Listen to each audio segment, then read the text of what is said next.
கிறிஸ்துவுக்குள் அன்பான சகோதர சகோதரிகளே, உங்கள் யாவரையும் இயேசு கிறிஸ்துவின் நாமத்தில் வாழ்த்தி வரவேற்கிறேன்.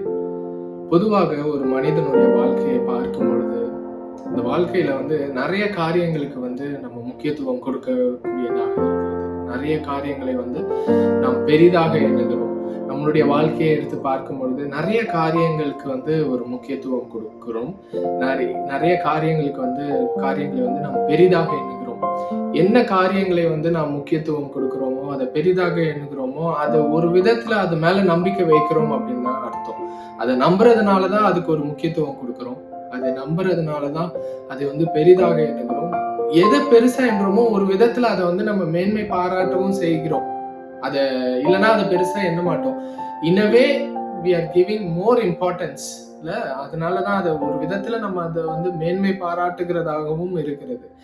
இன்றைய நாள்ல நான் கேட்க வேண்டிய கேள்வி என்னவென்று பார்க்கிறோம் பார்த்தீங்கன்னா, என்ன காரியங்களை நாம் முக்கியத்துவம் கொடுக்கிறோமோ, என்ன காரியங்களை ஒரு விதத்துல அதை மேன்மையாக எண்ணுகிறோமோ, அதன் மேல நம்பிக்கை வைக்கிறோமோ, அந்த காரியங்கள் ஆவிக்குரிய விதத்துல இருக்கிறதா அல்லது மாம்சத்துக்கு ஏதுவாக இருக்கிறதா? நாம் முக்கியத்துவம் கொடுக்கிற காரியங்கள் அல்லது நம்பிக்கை வைக்கிற காரியங்கள் அல்லது மேன்மையாக எண்ணுகிற காரியங்கள் அல்லது பெரிதாக எண்ணுகிற காரியங்கள் ஆவிக்குரிய விதத்தில் இருக்கிறதா அல்லது மாம்சத்திலிருந்து பிறக்கிற விதத்துல இருக்கிறதா? நம்ம யோசிச்சு பார்ப்போம். ஒரு நிமிடம் அதை யோசித்து பார்ப்போம். நான் இன்னைக்கு நிறைய விஷயங்களுக்கு ஒரு இம்பார்ட்டன்ஸ் கொடுக்குறேன். நிறைய விஷயங்களை பெருசா என்றேன். நிறைய விஷயங்களை ஒரு விதத்துல அதை நான் மேன்மையா என்றேன். நிறைய விஷயங்களை ஒரு விதத்துல அதை நான் என் வாழ்க்கையில பெருசா என்றேன், இம்பார்ட்டன்ஸ் கொடுக்குறேன் அப்படின்னும் போது, அந்த விஷயங்கள் என் மாம்சத்திலிருந்து பிறக்கிற காரியங்களாக இருக்கிறதா அல்லது ஆவிலிருந்து பிறக்கிற காரியங்களாக இருக்கிறதா? ஒரு நிமிடம் அதை நாம் யோசித்து பார்ப்போம். பவுல் அழகாக சொல்லுகிறார். பிலிப்பியர் 3ஆம் அதிகாரத்துல படித்து பார்த்தீங்கன்னா, நாம் மேன்மை பாராட்டணும்னா நாம் மாம்சத்துக்கு ஏற்றபடி நாம் மேன்மை பாராட்ட வேண்டும் என்றால் நான் மேன்மை பாராட்டலாம் அப்படின்ட்டு ஒரு பெரிய லிஸ்டே கொடுக்குறாரு. என்ன கொடுக்குறாருன்னா, நான் 8ஆம் நாளிலே விருத்த சேதம் பண்ணப்பட்டவன். இது பவுல் சொல்றாரு. நான் மாம்சத்துல நான் பெருசா பேசணும் அப்படின்னா, நான் மாம்சத்துல நான் மேன்மையாக சில காரியங்களை சொல்ல வேண்டும் என்றால் நான் ஈஸியா சொல்லலாம். என்னெல்லாம் சொல்லலாம் அப்படின்ட்டு ஒரு லிஸ்ட் கொடுக்குறாரு. நான் 8ஆம் நாளிலே விருத்த சேதம் பண்ணப்பட்டவன், பென்யமின் கோத்திரத்தான், இஸ்ரவேல் குடும்பத்தான், நான் எபிரேயர் பிறந்த எபிரேயன், நியாய பிரமாணத்தின்படி குற்றம் சாட்டப்படாதவன், நியாய பிரமாணத்திலிருந்து உண்டாகிற நீதியின்படி குற்றம் சாட்டப்படாதவன். அதாவது என்னை பார்த்து ஒருவனும் உன்கிட்ட இந்த மிஸ்டேக் இருக்கு அப்படின்ட்டு நியாய பிரமாணத்தை பேஸ் பண்ணி என்கிட்ட ஒருத்தனும் சொல்லிட முடியாது. அந்த அளவுக்கு நான் பெஸ்டான பர்சன். நான் மேன்மை பாராட்டணும்னா இந்த விதத்துல நான் மேன்மை பாராட்டலாம். எனக்கு பக்தி வைராக்கியம் அவ்வளவு அதிகமா இருக்கு. பக்தி வைராக்கியத்தினால சபையை துன்பப்படுத்தணும், இதெல்லாம் அவருக்கு மேன்மையாக எண்ணப்பட்ட காரியங்கள் அப்படின்னு ஒரு பெரிய லிஸ்டே ஒரு சைட்ல கொடுக்குறாரு. அவர் சொல்றாரு, எதெல்லாம் நான் பெரிதாக எண்ணினோம், நான் மேன்மை பாராட்ட வேண்டும் என்றால் இவைகள் எல்லாத்தையும் குறித்து நான் மேன்மை பாராட்டுக்கலாம் அப்படின்ற ஒரு லிஸ்ட் கொடுத்தாரு. ஆனால் கிறிஸ்துவுக்காக இவை எல்லாவற்றையும் நஷ்டம் என்று எண்ணுகிறேன் அப்படின்றார். ஒரு சைட்ல ஒரு பெரிய லிஸ்ட், மாம்சத்துக்கு ஏற்றபடியான லிஸ்ட் வருகிறது. என்னெல்லாம் நான் எப்படிப்பட்டவன், எங்க பிறந்தவன், என்ன மேன்மை பாராட்டணும்னா இந்த மாதிரி விஷயத்துல நான் மேன்மை பாராட்டலாம். இன்னொரு சைடு கிறிஸ்து இருக்கிறார். ஆனால் நான் கிறிஸ்துவுக்காக எவையெல்லாம் நான் லாபம் என்று எண்ணினேனோ, எவையெல்லாம் நான் பெரிதாக எண்ணினேனோ, எவையெல்லாம் நான் மேன்மைக்குரிய காரியங்கள் என்று எண்ணினேனோ, அவங்க எல்லாவற்றையும் நான் நஷ்டம் என்று எண்ணுகிறேன் அப்படின்ட்டு பவுல் சொல்றாரு. அது மாத்திரம் இல்ல, இயேசு கிறிஸ்துவுக்காக இவைகள் எல்லாவற்றையும் நான் நஷ்டம் என்று எண்ணுகிறேன். இயேசு கிறிஸ்து அறிகிற அறிவுக்கு இவை எல்லாவற்றையும் நான் ஒண்ணும் இல்லை என்று எண்ணுகிறேன் அப்படின்னு சொல்றாரு. அவருடைய உயிர்த்தெழுதலின் வல்லமையை அறிந்து கொள்ளும் படிக்கும், அவருடைய மரணத்துக்கு ஏற்பட்ட அந்த காரியங்களை, வெளிப்பாடுகளை நான் அறிந்து கொள்ளும் படிக்கும், நான் இவைகள் எல்லாவற்றையும் நஷ்டம் என்று எண்ணுகிறேன், குப்பையுமாக எண்ணுகிறேன் அப்படின்னு சொல்றாரு. ஒரு விதத்துல மாம்சத்துக்கு ஏற்றபடியான காரியங்கள் மேன்மை பாராட்டணும்னா எவ்வளவு காரியங்களை குறித்து மேன்மை பாராட்டலாம். ஆனா இன்னொரு சைடு கிறிஸ்துவை எண்ணும் பொழுது, கிறிஸ்துவுக்காக இவை எல்லாவற்றையும் நஷ்டம் என்று எண்ணுகிறேன், குப்பையுமாக எண்ணுகிறேன் என்று. அப்படின்னா என்ன அர்த்தம்? கிறிஸ்துதான் எனக்கு மேன்மையா என்று பவுல் சொல்லுகிறார். அதாவது இந்த மாம்சத்துக்கு ஏற்ற காரியங்களை காட்டிலும் கிறிஸ்துவை நான் மேன்மையாக வைக்கும் பொழுது, கிறிஸ்துவை நான் பெரிதாக எண்ணும் பொழுது, அவருக்கு முன்பதாக பார்க்கும் பொழுது இவை எல்லாவற்றையும் இந்த மாம்சத்தில இருந்து பிறக்கக்கூடிய எந்த காரியமாக இருந்தாலும் எல்லாவற்றையும் நான் நஷ்டமாக எண்ணுகிறேன், குப்பையுமாக எண்ணுகிறேன் என்று வேதம் சொல்கிறது, என்று பவுல் சொல்லுகிறார் வேதத்துல. நாம் இன்றைய நாளிலும் நாம் யோசித்து பார்ப்போம், நம்முடைய வாழ்க்கையில எப்படிப்பட்ட காரியங்களை நாம் மேன்மையாக எண்ணுகிறோம், எப்படிப்பட்ட காரியங்களை நாம் பெரிதாக எண்ணுகிறோம், எப்படிப்பட்ட காரியத்துல நாம் நம்பிக்கை வைக்கிறோம்.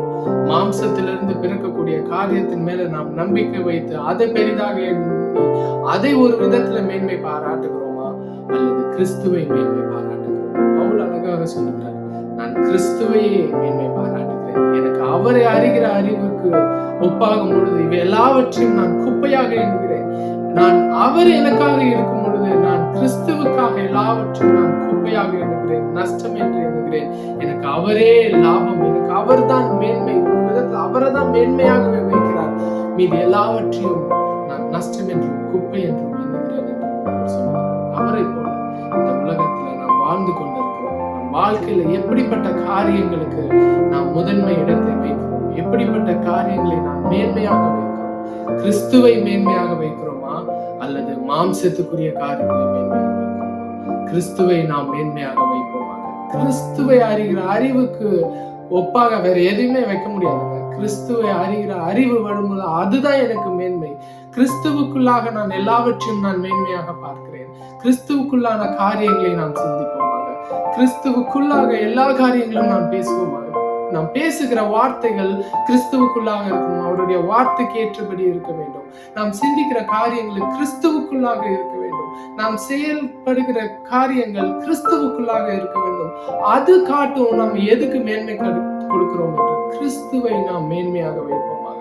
கிறிஸ்துவுக்கே இந்த வாழ்க்கை என்று நாம் எண்ணுவோமாக. அவரை மேன்மையாக வைத்து அவருக்கு ஏற்றபடி நாம் வாழ்வோமாக. இது அவர் தந்த வாழ்க்கை.